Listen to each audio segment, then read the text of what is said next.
बिस्मिल्लाहिर्रहमानिर्रहीम। अस्सलाम वालेकुम डियर स्टूडेंट, मैं APS फोर्ट रोड की जानिब से उर्दू की टीचर। अब हम तख्लीकी लिखाई की जानिब पढ़ते हैं। हमने उर्दू बी का काम किस तरीके से करना है इसकी तरफ हम जाएंगे। उर्दू बी का काम जब आप करेंगे तो आपने इसको उर्दू बी में ही सबमिट करवाना है। इसमें तख्लीकी लिखाई में आपने 2 सवाल करने होंगे। पहला सवाल है, दौरान तातीलात आप अपनी वालिदा की घर के किन किन कामों में मदद करा सकते हैं, लिस्ट बनाएं। अब इसमें आपने दौरान तातीलात का मतलब होता है छुट्टियों के दौरान, यानी अभी जो आपको छुट्टियां हुई हैं इसमें आपने घर में किन किन कामों में मदद करा सकते हैं उनकी आपने लिस्ट तैयार करनी है। अब ये कुछ पॉइंट्स आपको मैंने दिए हैं, जैसे आपकी मदद के लिए हैं। वैसे तो आप खुद से ये बनाएंगे, लेकिन जैसे आप खाना खाने के बर्तन बावर्ची खाने में रख देते हैं, घर की सफाई में मदद कर सकते हैं, अपनी चीज़ें खुद संभाल कर रख सकते हैं, पौधों को पानी दे सकते हैं, अपनी अलमारी खुद दुरुस्त कर सकते हैं। ये वो छोटे छोटे काम हैं जिस एज में आप हैं इनको आसानी से आप घर में कर सकते हैं, और इन कामों की वजह से यकीन माने आपके घर वालों को बहुत ज़्यादा मदद मिलेगी, क्योंकि बड़े बहुत सारे काम कर रहे होते हैं। अगर ये छोटे छोटे काम भी अगर आप कर देंगे तो उनके लिए बहुत ज़्यादा आसानी हो जाएगी, और फिर इससे आपको भी बहुत ज़्यादा सीखने को मौका मिलेगा, आपका वक्त भी अच्छा गुजरेगा। ये कुछ पॉइंट्स हैं जो मैंने लिखे हैं। इसमें जैसे मैंने और चीज़ें ऐड की हैं कि अपनी कॉपियाँ किताबें खुद संभालना, वालिदैन को वक्त पर दवा दे देना, अपने कमरे की सफाई खुद कर लेना, सौदा सल्फ़ की फ़हरिस्त तैयार करना, यानी लिस्ट बना लेना ग्रॉसरी की कि क्या क्या चीज़ें लानी हैं, फ्रिज में पानी की बोतलें रख देना। अब ये छोटे छोटे काम हैं। जैसे आप ग्रॉसरी लिस्ट बनाते हैं, आप खुद तो भी बाहर नहीं जा सकते, लेकिन अगर आप अपने घर वालों से पूछ के और घर की चीज़ों पर नज़र रख के कि कौन सी चीज़ नहीं है और लिस्ट बना देते हैं, तो फिर इसमें घर वालों को वो चीज़ें फ़ौरी तौर पर ख़रीद के लाने में मदद फराहम हो सकती है। तो ये जो सारे पॉइंट्स हैं जिनकी आपने लिस्ट बनानी है, कम से कम 10 पॉइंट ज़रूर होने चाहिए, लेकिन अगर आप और पॉइंट्स भी डालना चाहें तो आप डाल सकते हैं।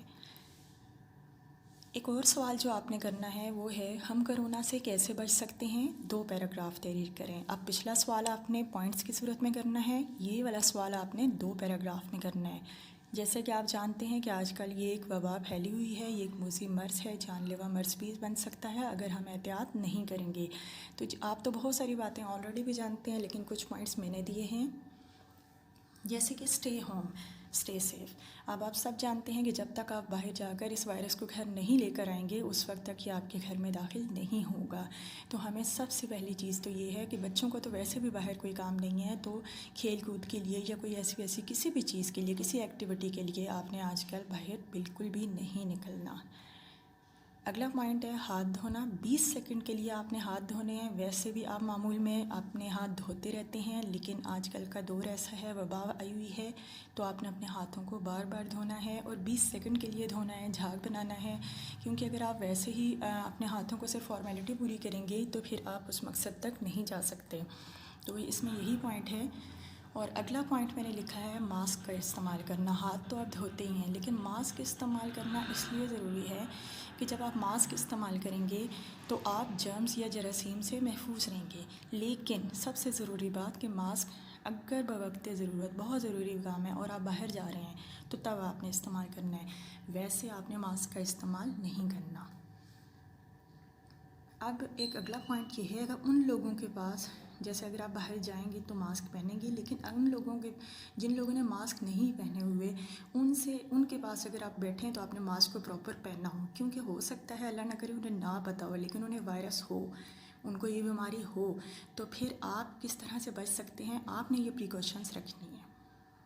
अब ये हिफाजती तदाबीर को मैंने दोबारा से आपके लिए रिकॉल करने के लिए लिखा है कि घर से ज़रूरत के वक्त निकलें, बाकायदगी से हाथ धोएं, मास्क का इस्तेमाल करें, खांसी और छींक के वक्त टिश्यू पेपर या रुमाल का इस्तेमाल करें, और अगर ये चीज़ें नहीं हैं तो कोहनी से नाक को ढाँप लें। इस तरह से आप वायरस से बच सकते हैं।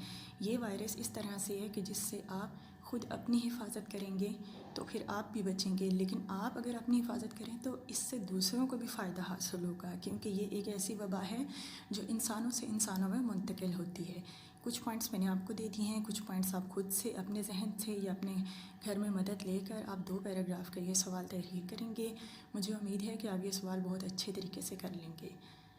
शुक्रिया, अल्लाह हाफ़िज़।